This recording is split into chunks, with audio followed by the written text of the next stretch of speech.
Yo, what's going on, guys? Today we're gonna do a episode of working out with me at home in the garage. You know, I don't have much equipment in my room, so I don't have much equipment in my garage. But however, I do have a benching, a bench with some weights on it. I think maximum is maybe like 110 pounds, which is, you know, not that much, but I guess that's all you can do if you don't really try to go heavy. So first off, I'm gonna do 5 sets of 15 with benching, and then after that we're gonna do I'll show you guys the dip and the pull-up machine I have for here. I'm probably gonna do 5 sets of 15 as well, dips, just body weight dips. After that, I'm gonna do some lateral raises. I have 2 dumbbells, 2 15 dumbbells, and probably, you know, 5 sets of 15 again. You know, these are not really I don't have heavy weights, so I'm trying to do more higher reps as I can. So that's what we're gonna do, and after that we're gonna go get some sushi with the family. So it's gonna be good. You know, trying to get my workout right now so I can enjoy the food later. After that, maybe go for a walk at the gym, maybe with my girlfriend, but show you some workouts you can do at home if you have these machines. If not, you know, you don't need it, but I'll show you some alternatives as well. So let's get into it. Alright guys, so this is basically the setup right here. So I do have the bench right here. You know, excuse the garage, it's really messy in here. And then next up we got the pull-up bar and the dips machine. This one is very cool because you can't really like fold it in half. Take up the bar and now you can move it anywhere you want. And then just a little mat, 2 dumbbells. Probably gonna do some, oh my gosh, 30.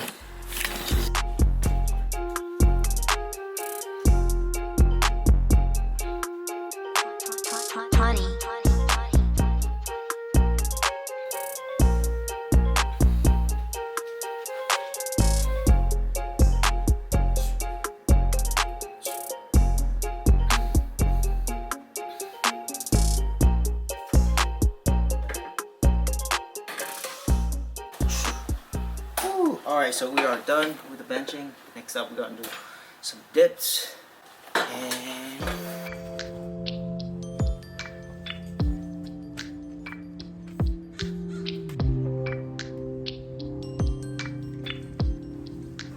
alright, so now we're gonna start with some dips. You know, 5 sets of 15 reps, so let's start.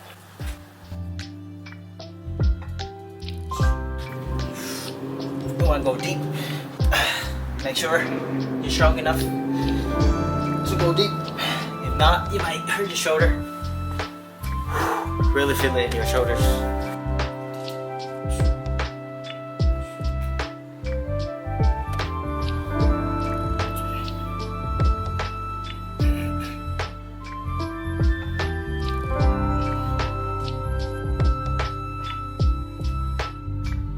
Last set of dips. So after this, we're gonna do a little bit of lateral raises with the 2 dumbbells I have right here. And after that, probably do some ab wheel, and then we should be good to go. You know, sometimes it's really nice to work out at home. You know, it's really nobody's around, and you can just do what you want. You can just chill. You can just stop whenever. You don't have to care about who's looking at you and all that stuff. So it's good to have a couple machines, a couple weights at home. You know, sometimes you don't feel like going to the gym or driving to the gym, and it's a good alternative to do every now and then. But you know, ultimately going to the gym it's not just going to the gym, you know, where they have equipment and machine. It's more of the mentality. You know, as you get to a gym, there's no backing out. You know, like at home I can just stop whenever I want, but at gym you get there, like, you gotta work out. So it's a nice thing to have at home, of course, but a gym membership is still more worth it than buy a few $1,000 machines to just leave it at home. So yeah, just keep that in mind. Alright guys, so next up we have lateral raises. So yeah, so we just have these 15-pound dumbbells. So I'll show you guys some alternatives, and if you don't have a lot of weights at home, you can make it harder as well. So the first one is just regular lateral raises. You can lean over, raise your core, boom, hold it a little bit if you can. So just do that. That's the regular one that I've seen during my experiences. However, another one I see recently as well is just to have it straight out like that. that makes it harder as well. So if you want a little bit harder variant, this one is good. This one is more for your front delt. This one is more side delt. If you want your posterior delt, you can lean down a bit, all the way down. Keep your back straight and hit it like that. Keep your arm, keep the dumbbell straight. Yeah, it's super awkward right now. I live by a school, so there's, it's 3 right now, so people are picking up their kids and kids are walking home, so a little awkward every now and then, but it's all good. But yeah, so I'm gonna go ahead and get this done. After that, we're gonna move on to the next exercise.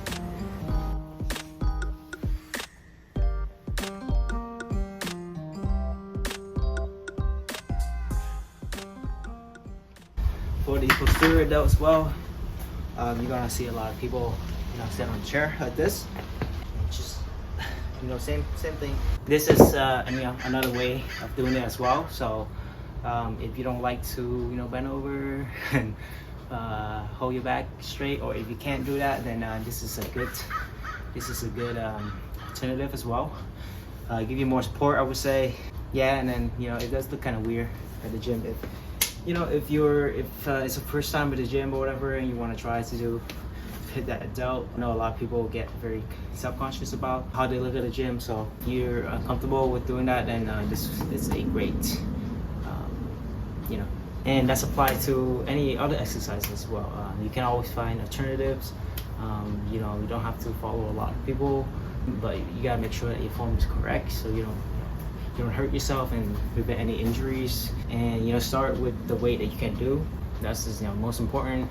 A lot of people would trying to go as heavy as they can when they just get first start getting to the gym. So you just gotta pick a weight that you're comfortable with, and then you just gotta work your way up, because that's just how things are.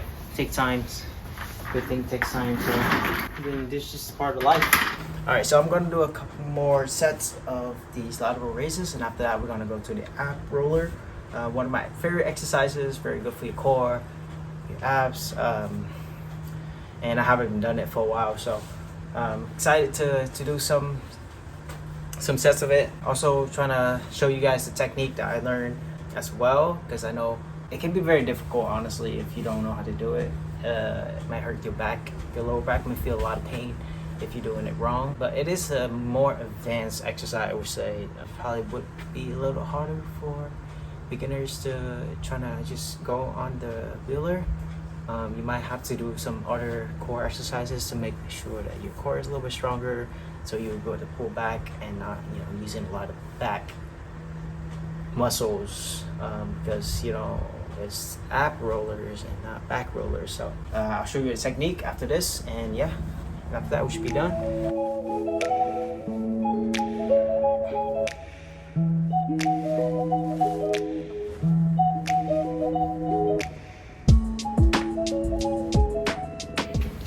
Alright guys, so this is what I will be using today. This is the ab rollers that has a little bit of support. It has a little bit of resistance, so when you push it up, it helps you go back a little bit. I don't know where I got this. This was like 10 years ago. We never used it. I just started using it like a year or two ago, or last year basically. Yeah, I don't know how it survived this long, but yeah, so this is what we're going to be using today. I'm going to show you guys a little bit of the right form from what I learned watching some YouTube videos, as well as trying it out myself. I make a lot of mistakes when I started out using this thing. However, I think I learned a little bit more, and yeah, and then I started feeling more this part rather than my lower backs, which is a big thing, because yeah, that's what everybody say. Make sure your lower back doesn't hurt that much. It's still gonna be a little bit sore, but not gonna hurt as much as it should be. So let's get into it.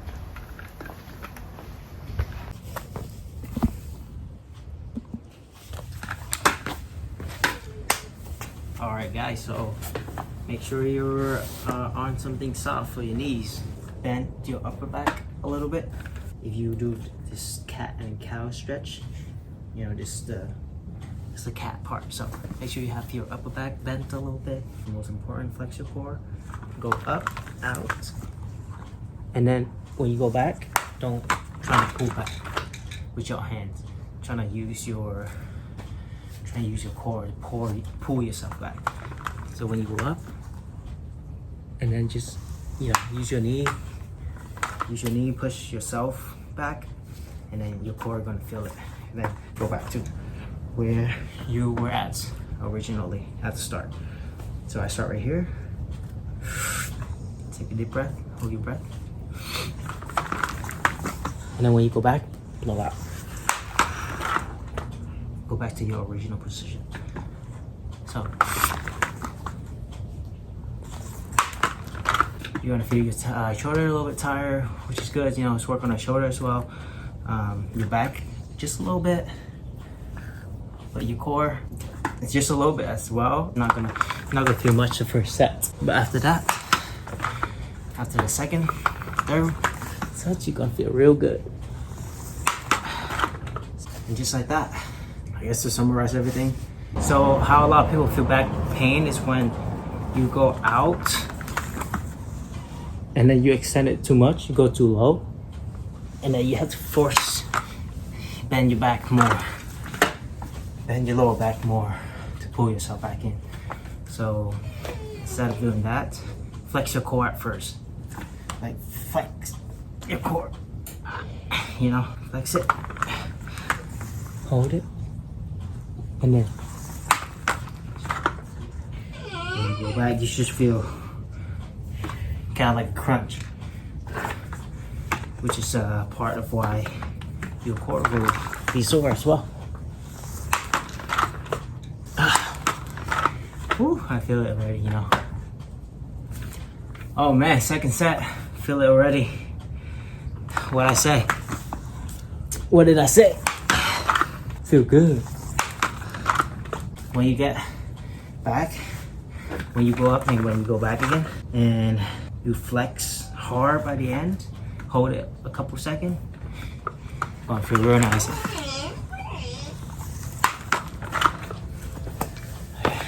Oh God.